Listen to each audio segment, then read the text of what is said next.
To understand the injustice that has been done to exercise, let's pretend we're back in 1995 and Nintendo is advertising the Nintendo 64.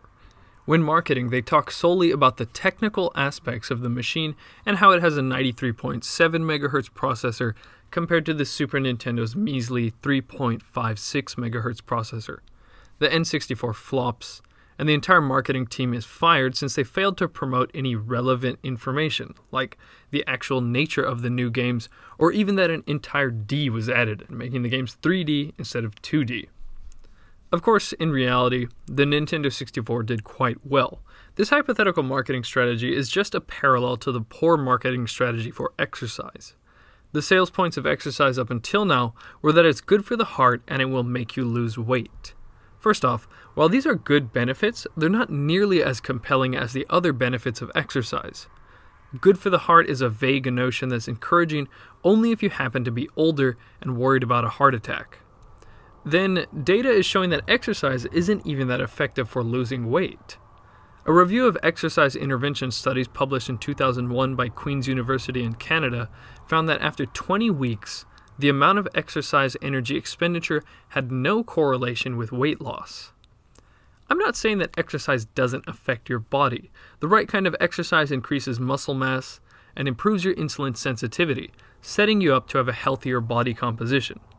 However, if you begin exercising without managing other factors like diet, you may be very discouraged by poor weight loss results. Does exercise work? So here are studies of exercise. You can see when compared with no treatment, exercise resulted in very small weight loss across the board. Exercise does not cause weight loss. What does exercise do? It causes muscle gain. Muscle have mitochondria. Mitochondria burn energy. So exercise is the single best thing you can do for yourself. But if you think it's going to show up on the scale, think again. In a September 2016 issue of Time magazine, Dr. Mark Tarnopolsky said that if there were a drug that could do for human health everything that exercise can, it would likely be the most valuable pharmaceutical ever developed. To understand what makes exercise so great, we need to understand how it affects the brain. First off, what is the brain for? Some may say we have brains to think, to create art, and to come up with creative solutions to complex problems. But neuroscientist Daniel Wolpert argues that this is not the case. We have a brain for one reason and one reason only, and that's to produce adaptable and complex movements. There is no other reason to have a brain. To illustrate this, Daniel uses the example of a sea squirt. Early in its life, the sea squirt has a nervous system. It will use this nervous system to move around and find a suitable rock to attach itself to. Then it will spend the rest of its life there. At that point, movement is no longer a necessity for survival. So the very first thing that the sea squirt does is it digests its brain for energy. A more relatable example is the koala. The koala has adapted its digestive system to derive all the energy it needs from eucalyptus leaves. It really doesn't need to move around that much, as it can just sit in a eucalyptus tree, eat, and watch the world go by. Earlier in the koala's evolution, though, it used to have a much bigger brain. However, once its diet became less diverse and required less movement to survive, its brain shrunk. Less movement meant less brain was necessary. From an evolutionary perspective, it's the same as not wasting your money on a $4,000 laptop if all you need to do is run some simple software like your web browser and email client.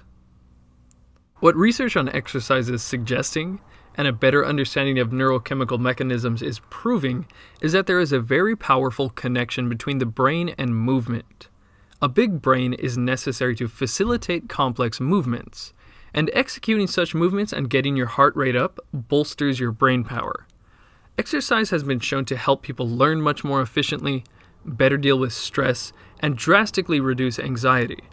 It improves mood to the point of lifting people out of depression, and it strengthens focus to the point that some ADHD patients elect to throw out their prescriptions. And that's not even the full list. The California Department of Education has consistently shown that students with higher fitness scores have higher test scores. Former President Ma of Taiwan increased the occurrence of physical education in schools nationwide from twice a week to 3 times a week for this reason. The Minister of Education, Science and Technology in South Korea extended the school day by 1 hour to add more time for PE and sports. This decision was made after reading Dr. John Ratey's book Spark, which is all about the brain benefits of exercising. The reason the Taiwanese and South Korean school systems don't just have students study for another hour is because exercise actually primes the brain to learn faster. A 2007 study showed that subjects who did high-intensity exercise beforehand could learn vocabulary words 20% faster than those who remained sedentary. The key to this phenomenon is a protein called brain-derived neurotrophic factor, or BDNF for short. In order to learn something, the brain actually needs to grow and modify its cellular infrastructure to allow neurons to fire more easily. Researchers found that if they sprinkled BDNF onto neurons in a petri dish, the cells automatically sprouted new branches, producing the same structural growth required for learning. This impressive result had John Ratey nickname BDNF the miracle grow for the brain. BDNF improves the function of neurons, encourages their growth, and strengthens and protects them against the natural process of cell death. BDNF is a crucial biological link between thought, emotions, and movement. A 2013 study in the Journal of Sports Science and Medicine showed that just 20 to 40 minutes of aerobic exercise increased BDNF in the blood by 32%. Rather than stocking up on coffee before you sit down to study, you might want to try jogging around the block instead. One way to understand why exercise would trigger your brain to initiate learning mode like this is to think of your body as the world's most intricate if-then system. Your body has triggers for almost every physiological process. For example, if cold, then shiver. If hot, then sweat. Most of your body's physiological expressions can't be induced just by force of will. Certain triggers must be present. Alexa, increase my testosterone by 50%. I'm sorry, Dave. I'm afraid I can't do that. By understanding which physiological triggers influence which physiological expressions, we can start getting our brains to do what we want. The reason exercise is a key trigger for all kinds of positive effects in the brain, particularly learning, is because movement signals to the brain that something important is happening. Maybe not in modern times, but originally, when we were moving, it was for the sake of survival. You move to escape a predator, to forage for food, to hunt, etc. While moving, it's in your best interest to learn the lay of the land so you don't get lost and can locate forageable food again. You had better remember how an attacking animal moves and what path was most efficient to escape so you can prevent yourself from becoming a carcass next time. When you're loafing around, you're not convincing your brain that learning is necessary. From your brain's perspective, being sedentary means you're safe, nothing important is happening, and it's time to rest. When you think of Arnold Schwarzenegger, you might not associate him with intelligence. You might say he talks funny and that his success only comes from him being a novelty when muscle-bound guys were rare. However, no matter how much attention your arms get you, you'll need a lot of motivation, learning capacity, and focus to become a bodybuilder, businessman, actor, investor, and politician.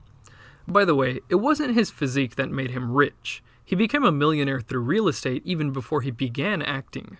Oh, and all this while he was speaking in his second language. There's a good chance that Arnold can thank his fitness for such an impressive display of focus and motivation. We owe our motivations and entire will to live to the brain's reward center. With almost any activity we choose to do, we do it because we expect some sort of reward. We strive for success in life because we expect the reward of fulfillment. We eat candy for the rewarding taste. And we do taxes for the reward of not getting audited by the IRS. Without reward, our brains don't have much reason to do anything. An anti-obesity drug called rimonabant was a tragic example of this.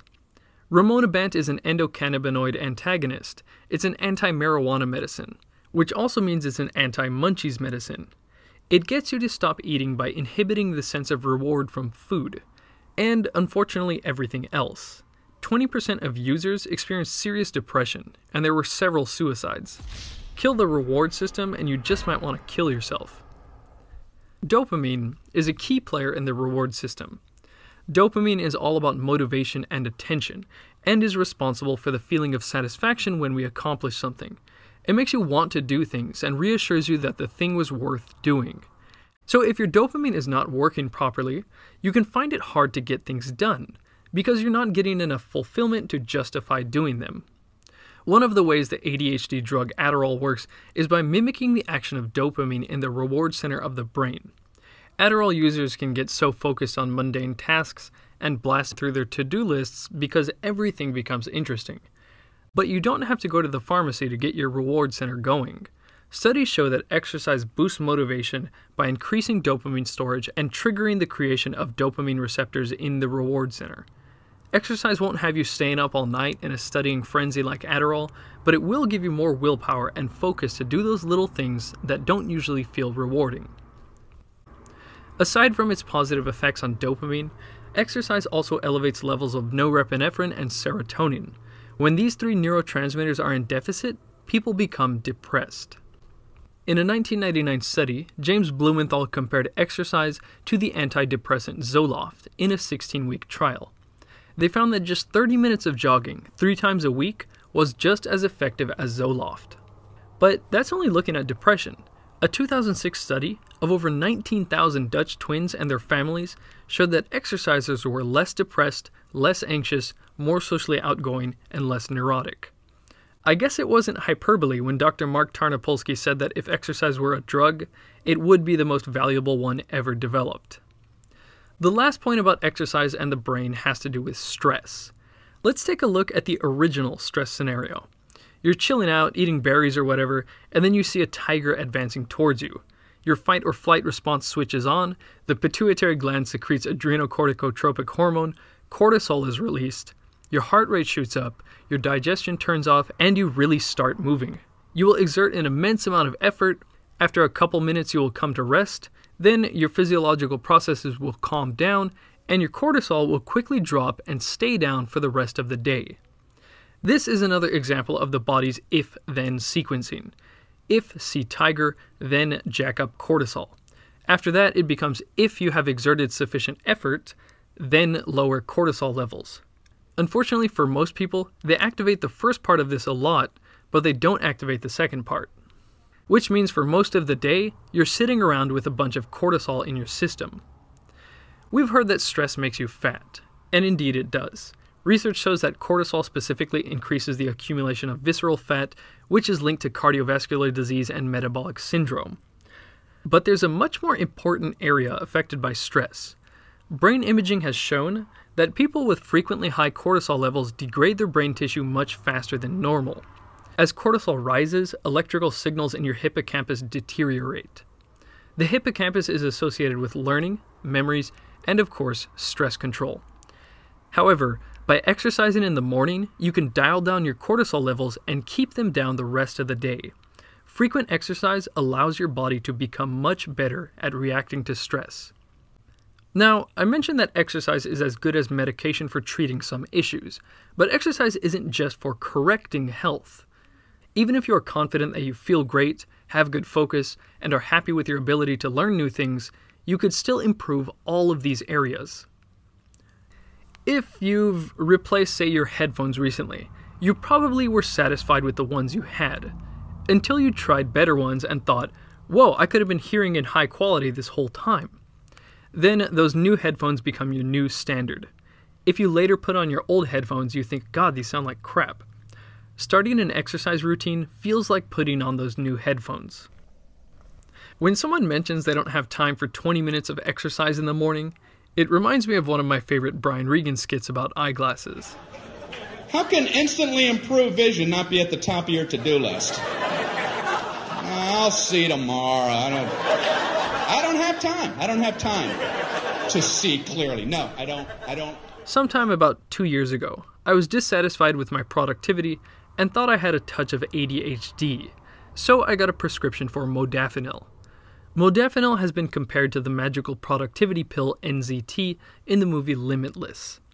Some users said colors looked brighter, and they instantly felt switched on. For me, not so much. There was never a particularly striking contrast in how I felt on modafinil.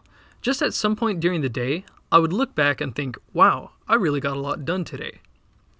I stopped taking modafinil after just a few weeks of trying it, as I didn't like the idea of relying on something for productivity.